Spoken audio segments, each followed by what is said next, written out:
I just found this super a great way to start a video. I just found this super function in this software that I've had for ages and never noticed.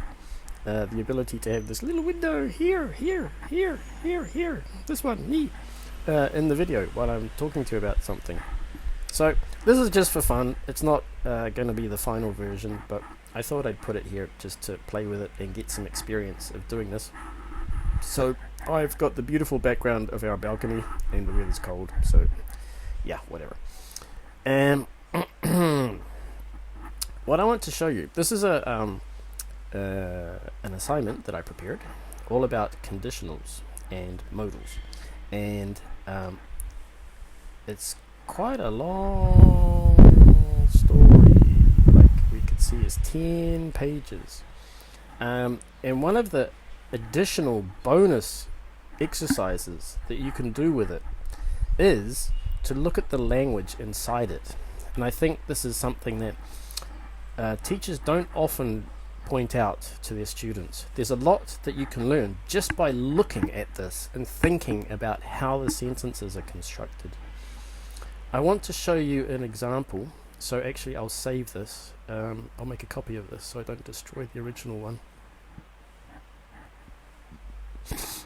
Excuse me, 1 second. Come on, computer. Okay, now I can destroy this one if I want to.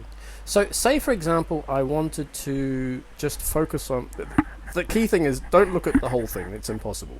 Focus on one aspect. So, say for example, you want to see... what would be a good example?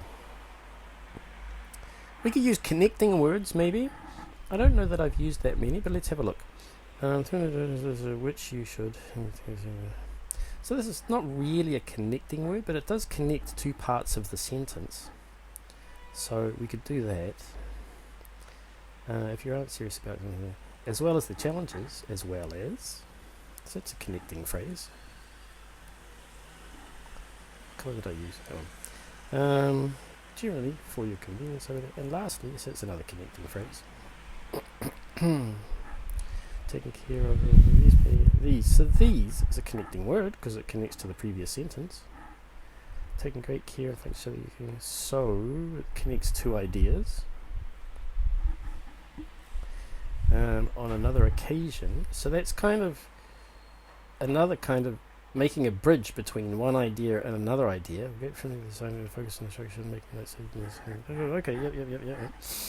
As you know, so like that's a nice little bridge to something else. Suitable thing the person if they want to have it. So that's kind of a bridge there. You can see what I'm doing, right? So fundamental planning is what's the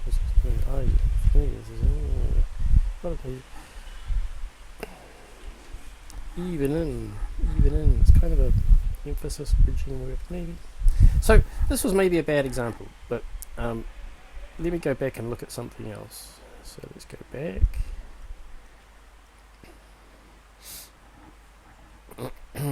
Okay, I know there are a lot of modals in here because I specifically put one in there, but I put lots in here. So let's have a quick look at that. So here's a should.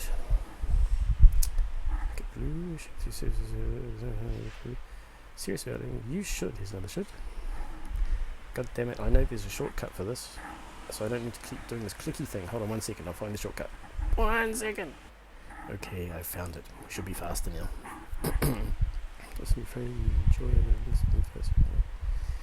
Yes, you can.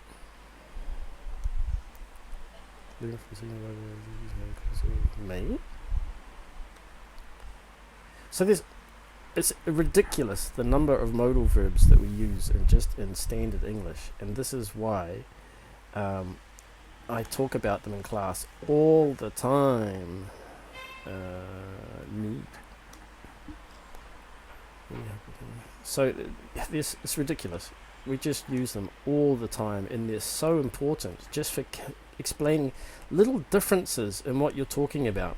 So what I'm suggesting is go through a document like this, marking one particular part of it, one particular language feature, and then review it slowly and just look at, okay, think about it. So what would happen if I changed this?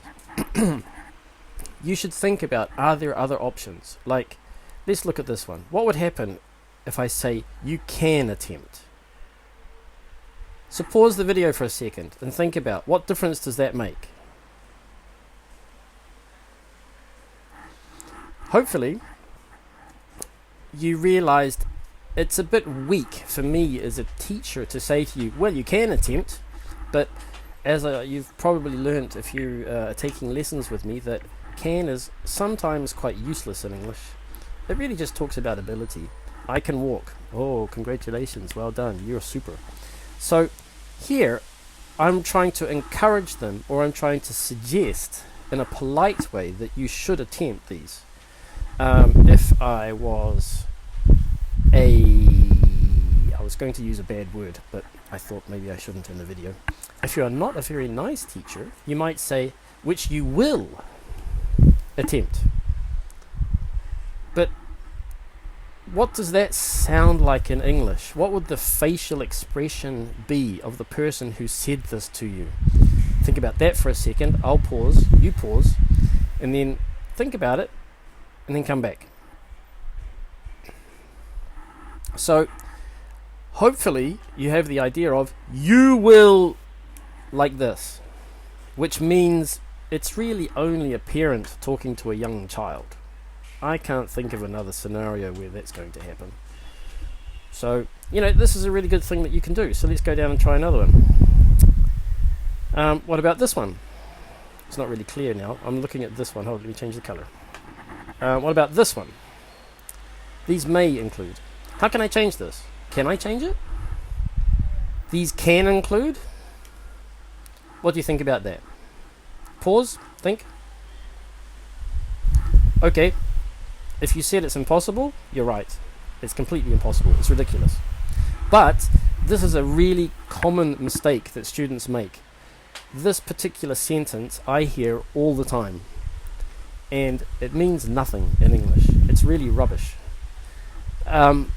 And it's because quite often in a learner's native language, they use can the same way we use might or may. It has the same functionality, and it's much more flexible in their language than it is in our language. So this is a sentence you don't want to make, because in English it's just logical. The sentences can include these. It's possible, but that's not really information I need to write down. It's not information I need to tell you, because it's an obvious statement.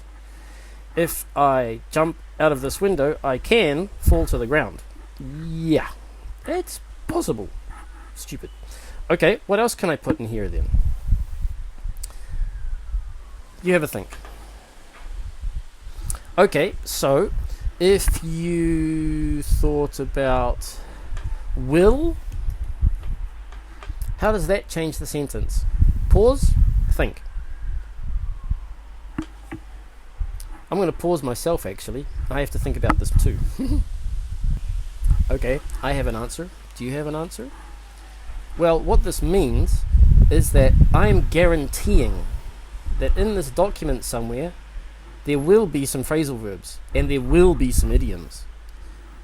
So, which do you think is best? May or will? Pause again. So it really depends on what you want to do. If you were the teacher, if you wanted to always use an idiom or a phrasal verb somewhere in your assignments, then will is fine. But I want to have may here because I'm going to copy this opening text and put it in different assignments, and maybe in a different assignment I forget to add an idiom or I forget to add a modal verb, and then this statement would be wrong. So I want the flexibility to say may and not guarantee that something will be there in there. So as you can see, this is a really powerful tool to help you think about your English phrases, and you can just learn so much just from reading a document and just thinking about it. And I've designed these documents particularly to help you with this. So really, take a close look at the words I've used and the phrases I've used. See how I use them. See how I've used a variety of words rather than repeating the same word again and again. Just think about that. It's kind of like you have the exercise, but from the side, think about how I've written it. Because I've taken actually quite a long time now. It's more than 3 hours, I think, to put this document together. And there's a lot of value inside, a lot of hidden value that if you look at it, you will learn a lot. So I wish you the best. I hope you are well. And yeah, take care of yourself.